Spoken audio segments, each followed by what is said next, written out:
देखिए बच्चों, अभी अक्टूबर में पॉसिबल है कि सभी स्कूलों के A7 एग्जाम स्टार्ट हो जाएंगे। 9th क्लास हो या 10th क्लास हो, 10th क्लास के लिए हो सकता है वो प्री बोर्ड बेस पर हो। तो वहां पे सबसे ज्यादा कंफ्यूजन है कि क्वेश्चंस कैसे आएंगे। देखो स्कूल में तो पेपर होंगे नहीं, पेपर जितने भी आपके ऑनलाइन हो रहे हैं तो एमसीक्यू टाइप क्वेश्चंस आएंगे या फिर वन वर्ड आंसर वाले आएंगे। तो हम यहाँ पर उन्हीं क्वेश्चंस की प्रैक्टिस करेंगे जिस तरह के आपके क्वेश्चंस आने वाले एमसीक्यू टाइप वन वर्ड। हम अल्टरनेट डेज में यहाँ पे क्लास लगाएंगे। 9 क्लास की आपके हफ्ते में 3 दिन क्लास लगेगी और बाकी ये 3 दिन आपकी 10 की क्लास लगेगी। तो जिनको रेगुलर अपडेट चाहिए वो चैनल को आज ही सब्सक्राइब कर लीजिए और चैनल को वीडियो को देखने के बाद आप उसको लाइक कीजिए और दोस्तों में शेयर कीजिए। चलिए स्टार्ट करते हैं। यहाँ पे 9 क्लास में जो आपका साइंस का पोर्शन है, फिजिक्स वाला पोर्शन। फिजिक्स वाले पोर्शन में आपके पॉसिबल की मोशन चैप्टर आएगा, आपका force and law of motion आएगा, और हो सकता है कई स्कूल में ग्रेविटेशन हाफ चैप्टर आए और कईयों में नहीं आ रहा है। तो हम कंप्लीट तैयारी करेंगे। यहाँ पे क्वेश्चन को आपको ध्यान से समझना है और आंसर आपको देना है, ठीक है। देखिए यहाँ पे A moving train is brought to rest within 20 seconds by applying brakes। देखिए आपसे क्वेश्चन बोल रहा है brought to rest, मतलब जो ट्रेन है कुछ डिस्टेंस को ट्रेवल कर रहा है और आफ्टर ट्रेवलिंग ही स्टॉपेज, ठीक है, मतलब उसका कहीं ना कहीं स्टॉप हो रहा है। तो नॉर्मल सी बात है कि आपका जो फाइनल वेलोसिटी वो आपका 0 हो गया, ठीक है। और कितने टाइम लग रहा है उसको स्टॉप होने में? 20 सेकेंड। मतलब जब उसने ब्रेक लगाया तो ब्रेक लगाने के बाद रुकने तक, ब्रेक लगाने से लेकर रुकने तक जो उसने डिस्टेंस ट्रेवल किया है उसमें उसको लगा टाइम 20 सेकेंड, ठीक है। आगे देखते हैं इट द रिटार्डेशन। देखिए retardation means negative acceleration, speed decrease हो रही है। whenever speed decreases it is known as retardation, and whenever speed is increases this is called a positive acceleration। तो यहाँ पे आपको रिटार्डेशन गिवन है 2 मीटर पर सेकंड स्क्वायर, तो a इक्वल टू हम लेंगे माइनस में, ठीक है।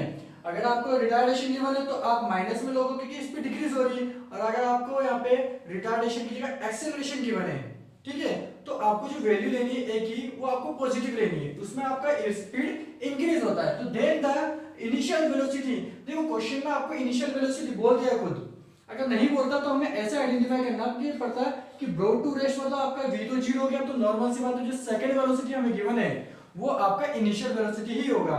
तो u हमें फाइंड आउट करना है, ठीक है। हमारे पास 3 इक्वेशन होती है, v equal to u plus at, second होती है आपकी s equal to ut plus half at square, and then last equation is equal to v square equal to u square plus 2as।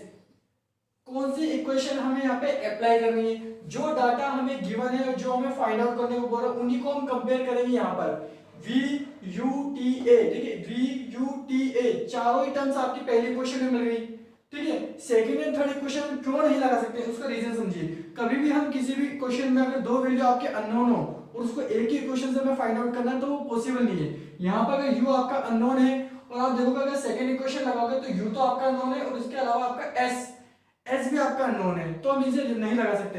Third equation में भी आपका u given है, यहाँ पे u find out करना और s आपका given है, तो दो वैल्यू हम फाइंड आउट नहीं कर सकते एक इक्वेशन से, तो हम लगा देंगे फर्स्ट इक्वेशन। तो यहाँ पे आप लग देंगे v equal to u plus at, v आपका 0 है, u हमें फाइंड आउट करना है, प्लस a की वैल्यू है -2 इंटू t आपको गिवन है 20 सेकेंड, -2 को 20 से मल्टीप्लाई करेंगे, u प्लस माइनस आ जाएगा, माइनस आपका 40 आ जाएगा। अब देखिए यहाँ पे -40 हम इसको इस तरफ ले जाएंगे तो u इक्वल टू आ जाएगा आपका 40 मीटर पर सेकेंड, यही आपका एग्जैक्ट आंसर है। तो एमसीक्यू में जो आपके ऑप्शन में देख लीजिए कौन सा आ जाएगा, लास्ट वाला ऑप्शन आपका मैच हो जाएगा।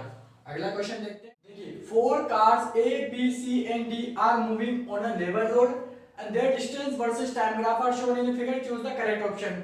सबसे पहले जो हमें ग्राफ गिवन है उससे कॉन्सेप्ट को समझना पड़ेगा, ग्राफ क्या समझ आ रहा है हमको, ठीक है। आगे फिर हम ऑप्शन से मैच करके देखेंगे। देखिए यहाँ पे ग्राफ में आप देखोगे यहाँ पे अलग अलग आपको स्लोप दे रखे हैं, तो सबसे पहले ये ध्यान रखो कि जिसका स्लोप हाई जाता है, जिसका स्लोप हाई जाएगा उसका मतलब है कि वो कम टाइम में ज्यादा डिस्टेंस ट्रेवल कर रहा है। जैसे हम सी की बात करते हैं, सी पर आप देखोगे सी को अगर हम यहाँ पे ज्वाइन करते हैं, सी को अगर मैं टाइम एक्सिस में ज्वाइन करता हूँ तो नॉर्मल है कि टाइम यहाँ पर कम लगेगा, यहाँ पर जो टाइम देखेंगे आप टाइम कम है, और यहाँ पर आप देखेंगे इसको अगर डिस्टेंस वाले एक्सिस पे मैं ज्वाइन करता हूँ तो डिस्टेंस काफी ज्यादा ट्रेवल कर रहा है, यहाँ पे कम टाइम में ज्यादा डिस्टेंस ट्रेवल कर रहा है, तो नॉर्मल सी बात है इसकी स्पीड सबसे फास्ट होगी। जो सी आपका जो सी है आपका कार सी है वो इसकी स्पीड सबसे फास्ट होगी। ऐसे हम जब डी की बात करेंगे तो डी को जब टाइम एक्सिस में ज्वाइन करेंगे देन आप डिस्टेंस में, तो इसकी डिस्टेंस में देखो इससे डिस्टेंस डाउन जा रहा है, डी वाले केस में क्या हो रहा है, डिस्टेंस सी वाले के कंपेयर में कम ट्रेवल कर रहा है, और पर यहाँ पर जो लगने वाला टाइम है वो आपका ज्यादा है, तो नॉर्मल से बात है डी की स्पीड कम होगी। ऐसे हम अगर हम कंटिन्यू देखेंगे तो सबसे हाई स्पीड सी, उससे लो आपकी डी होगी, सबसे लो फिर ए, और सबसे जो कम होगी स्पीड वो होगी आपकी बी की। अब ऑप्शन को मैच करते हैं, अब हमें ग्राफ समझ में आ गया। अब देखिए यहाँ पे car A is faster than car D, क्या कार ए की स्पीड कार डी से ज्यादा है क्या? नहीं, पॉसिबल ही नहीं है। हम जितना ऊपर जा रहे हैं वहां पे स्पीड फास्ट हो रही है, तो कार अगर यहाँ पर ए यहाँ पर होता और डी यहाँ पर होता तो पॉसिबल होता। तो कार ए की स्पीड कार डी से ज्यादा है क्या? पॉसिबल ही नहीं है। कार ए का अपने यहाँ पे डाउन में है, स्लोप डाउन है, जिसका जितना स्लोप डाउन होगा उतना ही वो कम स्पीड होगी उसकी, ठीक है। तो ये तो आपका पॉसिबल नहीं है, इसको हम कर नहीं सकते हैं। आगे देखिए, कार बी इज स्लोवेस्ट, क्या कार बी सबसे ज्यादा स्लो है? सबसे कम स्पीड कार बी की है। देखिए यहाँ पे कार बी का ग्राफ, ये रहा आपका स्लोप। अब स्लोप आप देखोगे कि यहाँ पर अगर इसको ज्वाइन करते हैं हम, तो सबसे ज्यादा टाइम आपका कार बी ले रहा है और सबसे कम डिस्टेंस आपका कार बी ट्रेवल कर रहा है। तो ये हो सकता है क्योंकि बी से नीचे किसी को स्लोप नहीं है, तो ये पॉसिबल है, तो हम कह सकते हैं। अब देखते हैं आगे वाले भी ऑप्शन मैच हो रहे हैं क्या। देखिए, car D is faster than car C, क्या कार डी कार सी से फास्टर? नहीं, नॉर्मल नहीं हो सकता। सी आपका सी का स्लोप हाई है, इसका स्लोप आपका डाउन है, तो पॉसिबल नहीं है ये भी आपका। नेक्स्ट देखते हैं हमें कि कार सी इज स्लोवेस्ट, क्या कार सी सबसे स्लोवेस्ट है? नहीं, कार सी सबसे फास्टेस्ट है। अगर फास्टेस्ट होता तो ये भी आपका इक्वल होता, ठीक है। तो ये भी आपका राइट हो सकता था, तो सी सबसे फास्ट है और आपका सबसे स्लोवेस्ट हो गया बी, तो आपका बी ऑप्शन मैच हो गया, ठीक है। अगला क्वेश्चन देखते हैं। The position of A particle moving along the x axis and certain time is given. देखो आपको यहाँ पे कुछ डिस्टेंस गिवन है और उनके अकॉर्डिंग आपको टाइम गिवन है। हमें देखना है ये जो डाटा हमें गिवन है इसके अकॉर्डिंग इनमें से कौन सा ऑप्शन आपका सुटेबल होगा। वो आपका जो मोशन है वो यूनिफॉर्म एक्सीलरेटेड होगा, आपका यूनिफॉर्म डी एक्सीलरेटेड होगा, या फिर आपका नॉन यूनिफॉर्म एक्सीलरेटेड होगा, या फिर आपका जो डाटा है वो इनफ नहीं है किसी भी मोशन को डिस्क्राइब करने के लिए। देखिए यहाँ पे सबसे पहले हम क्या करेंगे, यहाँ पे हमारे पास डिस्टेंस गिवन है, टाइम गिवन है, तो हम इनसे इसकी स्पीड निकालेंगे।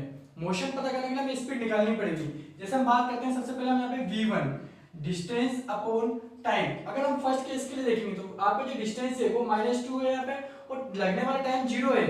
जब टाइम भी कैलकुलेट नहीं होगा तो नॉर्मल सी बात है ये आपका 0 ही आएगा, 0 मीटर पर सेकेंड। अब बात करते हैं यहाँ पे v2 की। देखिए v2 में आप देखिए यहाँ पे सेकंड केस में 1 and 0 आपका डिस्टेंस कितना है 0। अब हम पहले लास्ट वाले फाइनल डिस्टेंस में से, फाइनल पोजीशन में से इनिशियल पोजीशन को माइनस करते हैं, ठीक है। तो क्या आ जाएगा 0 माइनस, ये हम डिफरेंस निकालने के लिए, और यहाँ पे जो आपकी पहले वाली पोजीशन है उसको -2 यहाँ लगा देंगे, और इसमें जो टाइम लग रहा है, टाइम कितना लग रहा है 1 सेकेंड, तो टाइम आपका लग रहा है 1 सेकेंड। या हम कह सकते हैं कि टाइम का भी आप डिफरेंस ले लो, पहले आपका 0 सेकेंड था, बाद में आपका टाइम 1 हो गया, तो हम कर देंगे यहाँ पे 1 माइनस 0, तो कितना हो जाएगा यहाँ पे आप देखो माइनस माइनस प्लस, तो 2/1 करेंगे, हमारे पास आ जाएगा 2 मीटर पर सेकेंड, ठीक है। अभी इससे भी हम नहीं पता लगा सकते, आगे देखते हैं। अब बात करते हैं 2 और 6 के लिए। यहाँ पे डिस्टेंस आपका 6 मीटर ट्रेवल हो रहा है, हम v3 निकालेंगे, डिस्टेंस आपका 6 मीटर ट्रेवल हो चुका है, तो पहले वाले को माइनस करना पड़ेगा, तो हो जाएगा आपका 6 माइनस 0, और टाइम में भी हमको सेम ही करना है कि 2 सेकेंड में से 1 सेकेंड को माइनस करना है, 2 माइनस 1, ठीक है। तो 6 अपॉन आपका 1 हो जाएगा, तो आपका डाटा आ रहा है 6 मीटर पर सेकेंड, ये सेकेंड स्पीड आ गया। थर्ड स्पीड, फोर्थ की हम बात करते हैं, लास्ट वाला डाटा हम उठाते हैं। डिस्टेंस अब ट्रेवल हो चुका है आपका 16, और टाइम उसमें लगा आपका टोटल 3, तो आप देखिए यहाँ पे 16 में से 6 को माइनस कर देंगे, क्योंकि ये 6 मीटर आपका पहले ट्रेवल हो चुका है 2 सेकेंड के एंड तक। अब 2 सेकंड के बाद जो 1 सेकंड और बढ़ा, उस 1 सेकंड के अंदर 6 से किस पे चला गया 16 मीटर ट्रेवल कर चुका है, तो यहाँ पे हम कर देंगे 3 माइनस 2, ये हो जाएगा आपका 10/1, और ये आएगा आपका 10 मीटर पर सेकंड। अब आप यहाँ पे नोट करोगे कि 0 मीटर पर सेकंड, 2 मीटर पर सेकंड, 6 मीटर पर सेकंड, 10 मीटर पर सेकंड, ये इंक्रीज तो हो रहा है, 0 2 6 10 इंक्रीज हो रहा है, तो नॉर्मल सी बात है आपकी स्पीड इंक्रीज होती है तो उसमें एक्सेलरेशन होता है, तो आपका ये वाला ऑप्शन और ये वाला ऑप्शन हो सकता है। अब इनमें से देखते हैं करेक्ट कौन सा है। आप देखेंगे यहाँ पे 0 से 2 सिर्फ 2 इंक्रीज हुआ, 2 से 6 4 इंक्रीज हुआ, 6 से 10 फिर 4 इंक्रीज हो रहा है। देखिए यहाँ पे 2 का गैप है, यहाँ पे बाकी में 4 का गैप है, तो ये आपका यूनिफॉर्म तो हो ही नहीं सकता।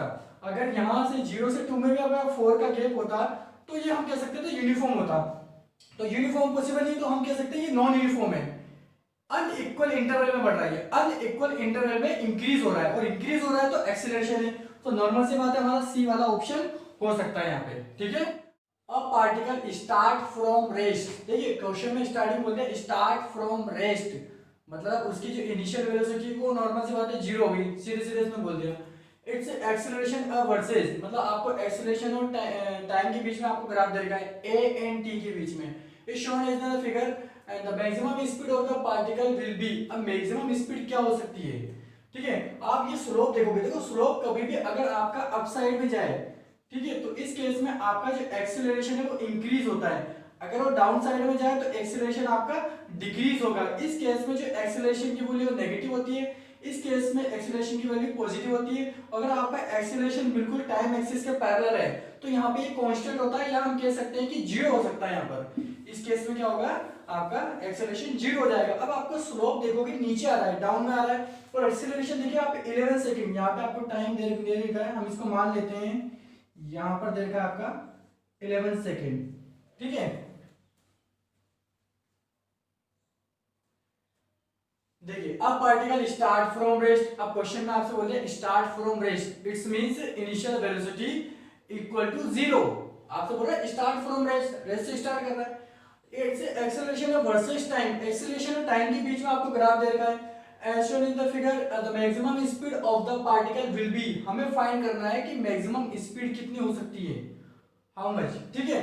तो देखिए आप यहाँ पे स्लोप दे रखा है, आपको स्लोप दे रखा है डाउनवर्ड डायगोनल शेप में दे रखा है। थोड़ा सा इसका कॉन्सेप्ट समझिए, कभी भी आपका स्लोप अगर अप साइड में जाएगा तो यहाँ पे एक्सीलरेशन की वैल्यू पॉजिटिव होती है, इसका मतलब है आपकी स्पीड इंक्रीज हो रही है, ठीक है। अगर आपका डाउनवर्ड में जा रहा है आपका स्लोप तो इसका मतलब आपका एक्सीलरेशन नेगेटिव होगा, या हम बोल सकते हैं रिटार्डेशन होता है, और इसमें इस केस में स्पीड आपकी डिक्रीज होगी। अगर वो बिल्कुल टाइम एक्सिस से ज्वाइन हो गया तो यहाँ पे स्पीड जीरो पे आ जाती है, इसकी फाइनल वेलोसिटी क्या हो जाएगी आपकी, जीरो हो जाएगी, ठीक है। अब यहाँ पे आपको अगर कोई आपको ग्राफ एक्सीलरेशन है, अगर आपको कांस्टेंट दे रखा है, यहाँ पे आपको कांस्टेंट दे रखा है, तो इसका मतलब वो टाइम एक्सिस के पैरेलल है, और इस केस में आपका एक्सीलरेशन जीरो है। बट यहाँ पर जो बात कर रहा है, यहाँ पर एक्सीलरेशन और टाइम के बीच में ग्राफ दे रखा है, ये जो हमने कंडीशन लिखी थी, ये वेलोसिटी टाइम के बीच में एक्सीलरेशन के लिए हम बात करते हैं। अब यहाँ पे देखिए कि मैक्सिमम स्पीड आपको फाइंड करना है, ये जो स्लोप है ये स्पीड को शो कर रहा है, ये जो स्लोप है वो स्पीड को शो कर रहा है, और स्पीड में आप स्लोप अगर डाउनवर्ड में जा रहा है तो स्पीड डिक्रीज हो रही है, और टाइम एक्सिस से ज्वाइन हो गया है 11 सेकंड पर, तो स्पीड आपकी जीरो हो गई। अब हम देखते हैं यहाँ पर, आप देखेंगे कभी भी हमें जो स्पीड फाइंड करनी है, अगर हमें स्पीड निकालनी है तो स्पीड निकालना मतलब वी मैक्सिमम निकालना है। तो वी मैक्सिमम निकालने के लिए जो आपको एरिया देखा है, एरिया ऑफ ट्राइंगल, ट्राइंगल मान लेते हैं O A B, triangle O A B, इसका आप एरिया फाइंड कर दीजिए, ठीक है, इसका आप एरिया फाइंड कर दीजिए। ये जो भी आएगा आपका ये मैक्सिमम स्पीड आ जाएगा आपका, ठीक है। देखिए यहाँ पे तो एरिया निकाल देता है, हाँ देखिए ट्राइंगल आपका बना हुआ है, तो ट्राइंगल है, ट्राइंगल की ये परपेंडिकुलर है और ये बेस है। हमने मैथ्स में पढ़ा है कि ट्राइंगल का एरिया का फॉर्मूला था half into base into height, तो half into base into height, ये हाफ इंटू बेस, बेस का है इसका ओ ए और हाइट है इसकी ओ बी, इनकी वैल्यू पुट कर देते हैं, half into base O A कितना आपका 11 है, एंड ये 10 है, 2 से कट कर देंगे 5 आएगा, 11 को 5 से करेंगे आपका आंसर आ जाएगा 55 मीटर पर सेकेंड। तो यहाँ पर आप देखिए आपका बी ऑप्शन मैच हो रहा है। तो कभी भी ऐसे क्वेश्चन आ रहे तो हमें ऐसे सोल्व करना है, कॉन्सेप्ट क्लियर होना चाहिए, बस ग्राफ समझ में आना चाहिए, ठीक है। His mass 60 kg and the mass of his son is 30 kg. The ratio of the inertia of the father to his son. हमें फादर और उसके सन का हमें मास गिवन है, हमें इनर्शिया निकालना है और उनका रेशियो निकालना है। तो देखिए हमें हमेशा ध्यान रखना है कि इनर्शिया है वो मास के प्रोपोर्शनल होता है, तो हम यहाँ कह सकते हैं कि inertia of father upon inertia of his son, ये किसके इक्वल होगा, mass of father and mass of his son. हम यहाँ शॉर्टकट लिख रहे हैं क्योंकि हमें वहाँ एमसीक्यू टाइप क्वेश्चन करने हैं, सोल्व करके नहीं दिखाना है वहाँ पे।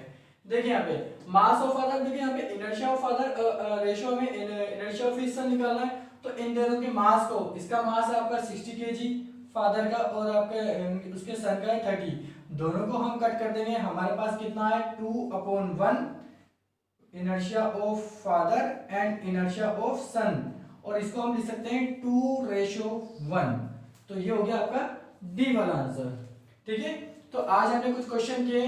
आप हर वीडियो को पूरा देखिए, लाइक कीजिए, चैनल को अगर आपने सब्सक्राइब नहीं किया है तो चैनल को सब्सक्राइब कर लीजिए। अब हम अगली क्लास में भी हम एमसीक्यू टाइप क्वेश्चन की प्रैक्टिस करेंगे। ठीक है, थैंक यू।